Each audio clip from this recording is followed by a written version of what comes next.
Welcome students to my YouTube channel. आज हम लोग इस वीडियो में एजे क्रॉनिन द्वारा लिखी गई short story the best investment I ever made को एनालाइज करेंगे डीपली।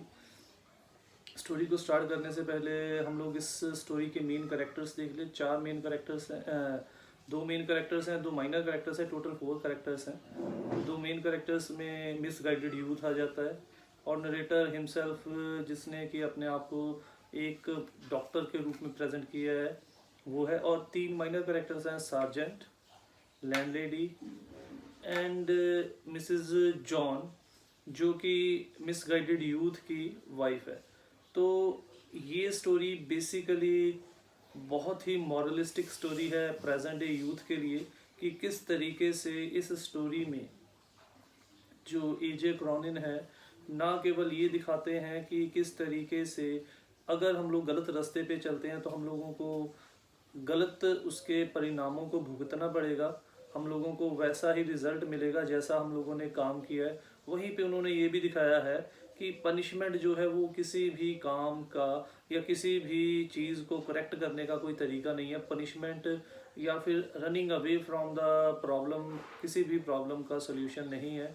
और उन्होंने ये भी दिखाया कि हम लोग अगर हमारे अंदर विल पावर है, हम लोग एडवर्स कंडीशन से भी अच्छी कंडीशंस में जा सकते हैं, जो कि स्टोरी में हम लोगों को देखने को मिलेगा।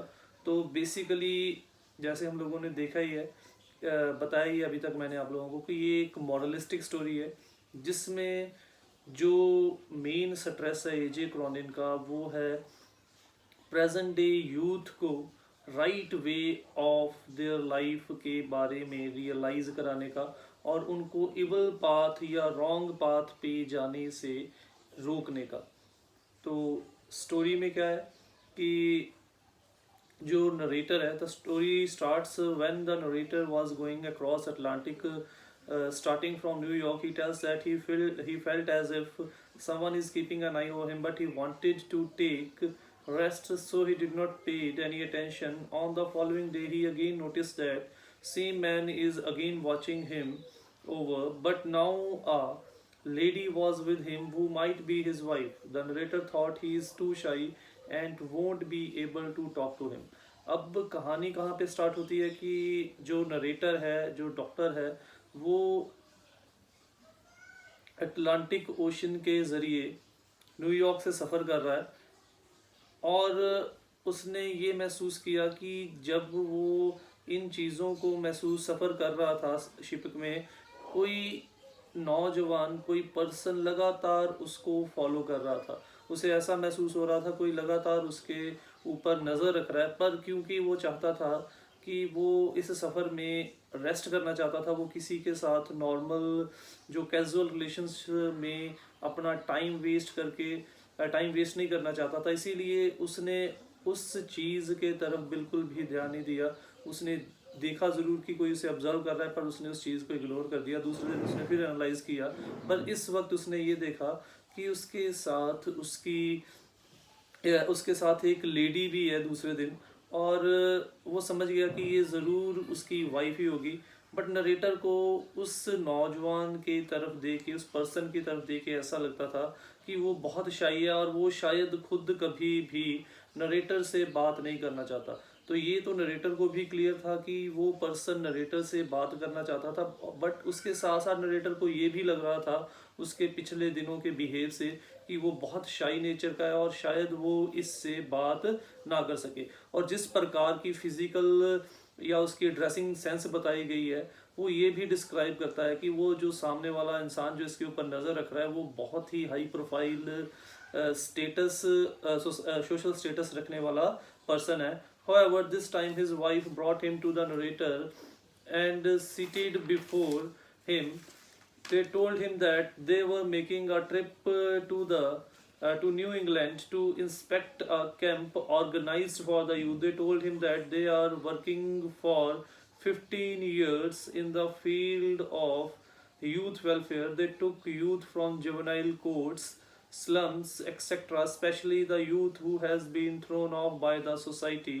They take such youth to their camps and train them into a specific skill so that they can make them worthy for this society which has earlier thrown them apart. Hearing all these things, the writer began to draw a vivid picture of the work performed by both of them.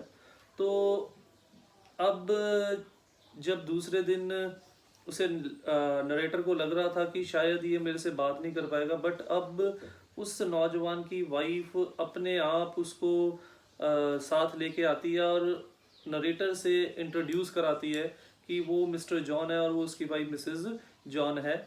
और उसके बाद वो लोग बैठ के बात करना शुरू कर देते हैं और वो दोनों हस्बैंड और वाइफ अपने काम के बारे में बताते हैं। वो कहते हैं कि वो न्यू इंग्लैंड में एक समर कैंप में देखने को इंस्पेक्ट करने जा रहे हैं। और वो समर कैंप है किस चीज़ का? वो कहते हैं कि हम लोग 15 साल से नौजवानों की भलाई, नौजवानों को सही रास्ता या नौजवानों को, भटके हुए नौजवानों को सही ढंग से सोसाइटी के काबिल बनाने के ऊपर काम कर रहे हैं। और वो ऐसे नौजवानों को ज़्यादातर जुवेनाइल कोर्ट्स होते हैं जहाँ पे हम लोग नाबालिग मुजरिमों को रखते हैं। जुवेनाइल कोर्ट से लेके आते हैं, झुग्गी झोपड़ियों से, सड़कों के किनारे से लेके आते हैं, जिन लोगों को समाज ने नकार दिया था, जिन लोगों को ये कह दिया था कि ये समाज के किसी काम के नहीं है। वो ऐसे नौजवानों को अलग अलग जगहों से उठाते हैं, उनको अपने कैंप्स में आके किसी ना किसी स्किल के अंदर, जैसे किसी को कारपेंटर बना दिया, किसी को किसी और चीज़ मेसन की ट्रेनिंग दे दी, किसी को किसी और चीज़ की ट्रेनिंग दे दी। इस प्रकार से ना केवल वो उस यूथ को उस गंदगी से निकालते हैं, बल्कि उनको किसी ना किसी चीज़, किसी ना किसी स्किल में स्किलफुल बना के उनको इस समाज के काबिल भी बनाते हैं।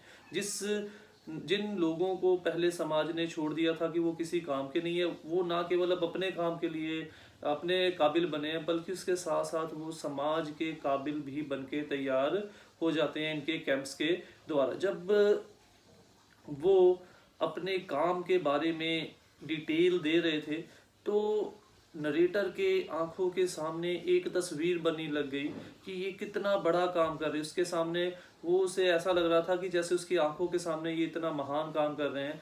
तो इस प्रकार से इन लोगों ने अपनी इंट्रोडक्शन उस नरेटर को, उस डॉक्टर को प्रोवाइड की जो कि शिप में सफ़र कर रहा था। और उस तरीके से उसने बताया कि वो 15 सालों से नौजवानों की भलाई, नौजवानों के विकास में किस तरीके से दोनों हस्बैंड एंड वाइफ जो है वो भटके हुए नौजवानों को समाज के काबिल और उन्हें सही रास्ते पे लाने के लिए मेहनत मशक्क़त कर रहे हैं। और उसके साथ साथ उसने ये भी बताया कि बाय प्रोफेशन वो एक सॉलिसिटर है। In the meanwhile, the young man asks him whether he recognized him or not. At that time, when the narrator tells him that he is unable to recognize him, he takes him back to the sole occasion when the narrator had seen him 25 years ago. At that time, narrator, who is a doctor, has just started his practice in a small suburb of London, when at a very late night a police officer came to take him. He told him that it was start of his career, so he immediately got ready to go with him. तो narrator जब उन चीज़ों को imagine कर रहा था कि ये लोग कितना महान काम कर रहे हैं, तभी उस नौजवान ने क्वेश्चन पूछा कि क्या, उस नौजवान ने नरेटर से क्वेश्चन पूछा कि क्या उसने उस नौजवान को पहचाना नहीं है। तो नरेटर कहता नहीं भी, मैंने तुम्हें बिल्कुल नहीं पहचाना। वो उसे पहचानने में अपने आप को असमर्थ महसूस करता है। तो फिर वो नौजवान उस नरेटर को 25 साल पीछे ले जाता है। कहानी फ्लैशबैक में बताई जाएगी। अब 25 साल पीछे ले जाता है, जब एक लौते बार वो नौजवान नरेटर के साथ मिला था। और वो कब मिला था? वो मिला था 25 साल पहले, जब नरेटर ने अभी तक अपनी डॉक्टरी की जो प्रैक्टिस है अभी शुरू ही की थी, उसके करियर की शुरुआत थी। और तभी रात के 2 बजे के करीब एक पुलिस ऑफिसर जो है उसको उसके घर पे लेने आता है। और क्योंकि वो उसके करियर की शुरुआत थी, उसे लगा कि उसे जाना चाहिए, क्योंकि अगर वो वहाँ पे जाएगा कुछ पैसे कमा लेगा। तो इसीलिए जब वो इतनी लेट भी आया तो नरेटर एकदम से पैसों के लालच में उसके साथ जाने के लिए तैयार हो जाता है. In the way the police officer told him that a boy has tried to commit a suicide in the nearby building. When they reached there, the agitated landlady took them to the attic, where almost lifelessly the young man, without any delay, with the help of the sergeant, the narrator started his efforts for saving the young man. At first it appeared useless. He will as if it will he will not be able to save the that lad, but soon when he was about to give up, that lad took a deep grasp, and seeing this, the narrator doubled his effort.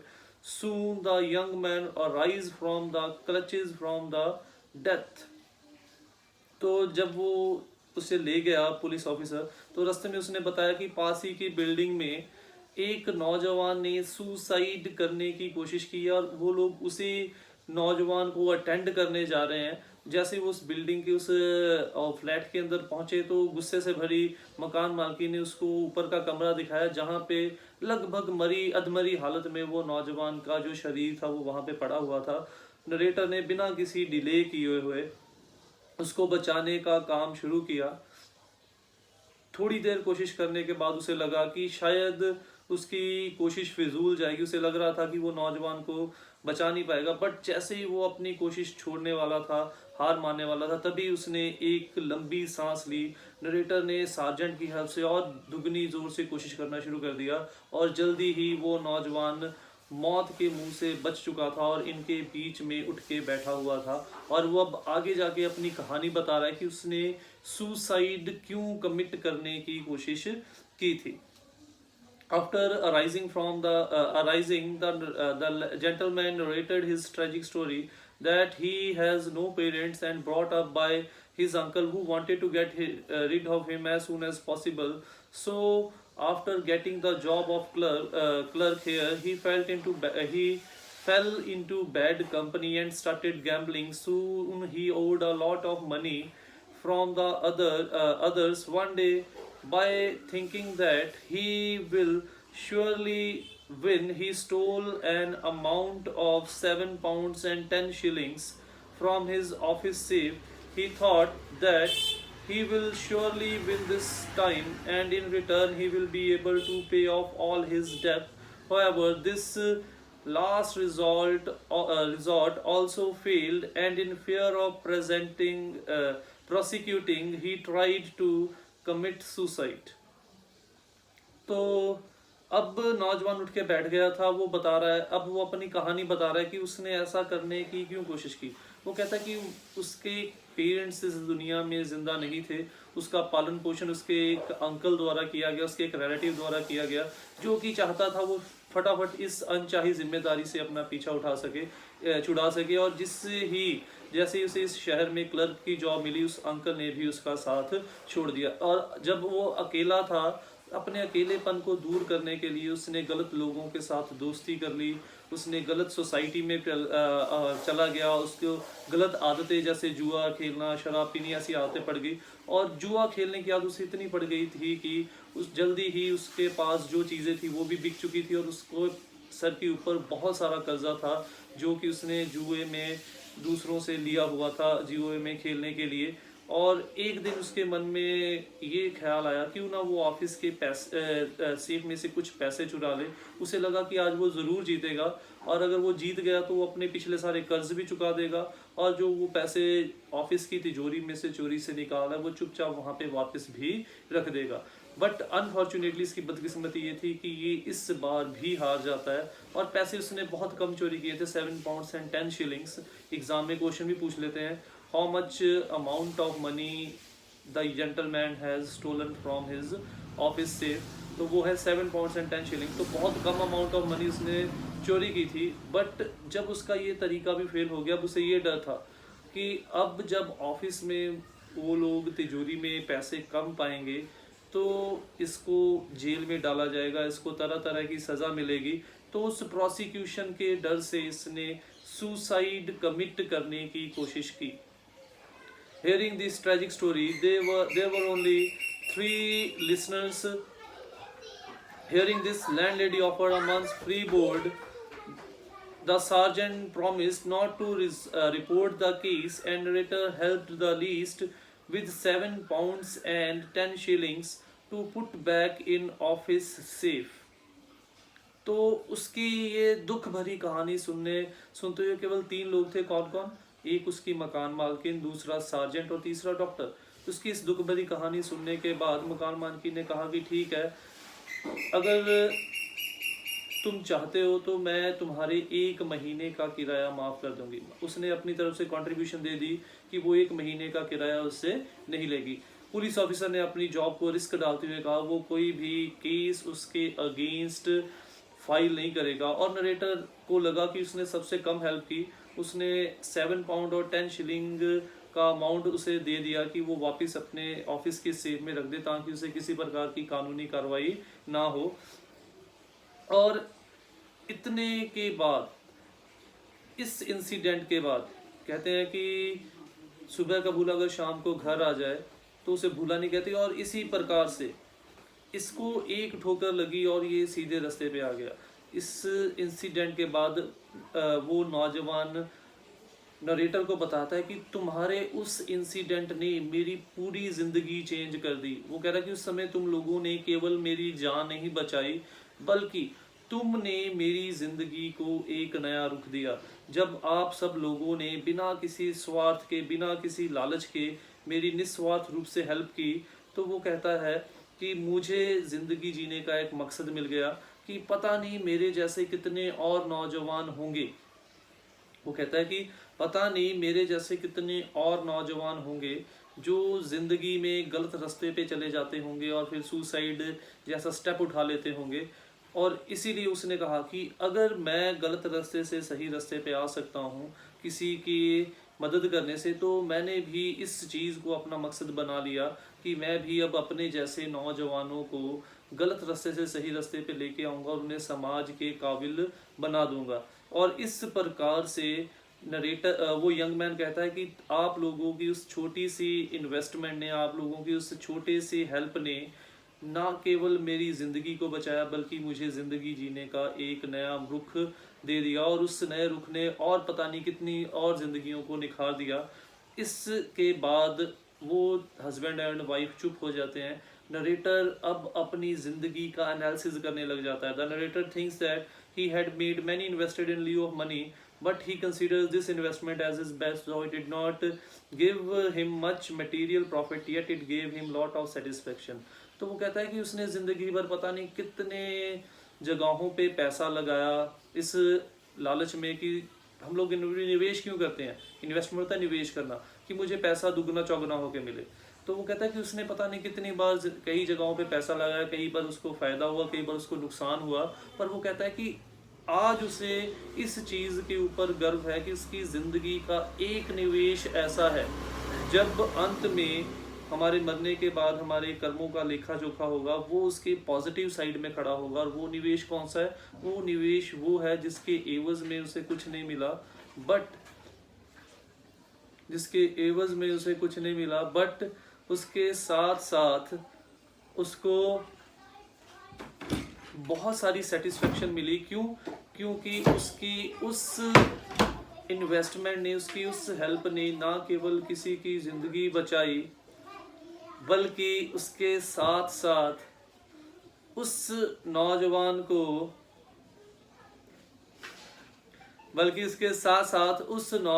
को एक नई जिंदगी जीने का ढंग भी दिया।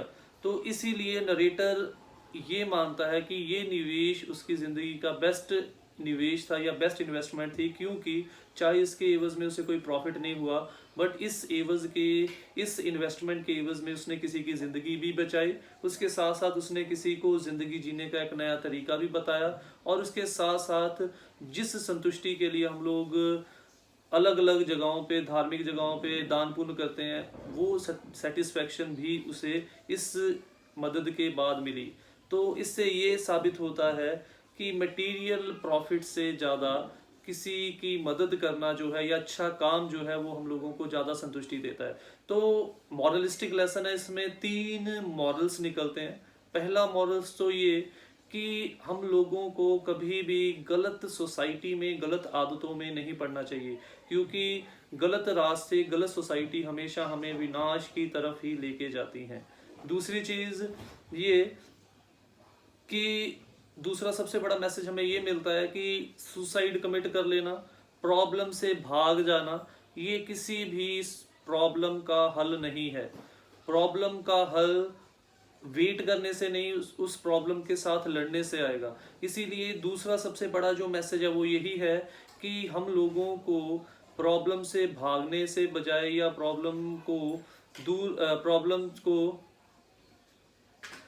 से भागने की बजाय या फिर प्रॉब्लम को वेट करने की बजाय हम लोगों को एफर्ट्स करते रहना चाहिए, तभी हमारी प्रॉब्लम जो है वो किसी सोल्यूशन की तरफ जाएगी। और तीसरा जो सबसे बड़ा मॉरल लेसन ये है कि हम लोगों को जब भी हम किसी की हेल्प करते हैं, कभी भी उसके एवज में प्रेज या किसी और मटेरियल प्रॉफिट के अलावा भी जो हमारे अंदर कुछ चीज़ों का लालच होता है, प्रशंसा, प्रेज, इन चीज़ों का लालच नहीं होना चाहिए। क्योंकि अगर ये चीज़ें का लालच हमारे अंदर होगा तो हमारी वो हेल्प की गई जो चीज़ है वो ना के बराबर ही है। तो इसीलिए इस स्टोरी में से हम लोगों को 3 मॉरल्स मिलते हैं, और ये तीनों मॉरल प्रेजेंट जनरेशन के लिए बहुत ज़रूरी है। जब हम लोग देखते हैं प्रेजेंट जनरेशन में बहुत सारे जो स्टूडेंट्स हैं या बहुत सारे जो यूथ है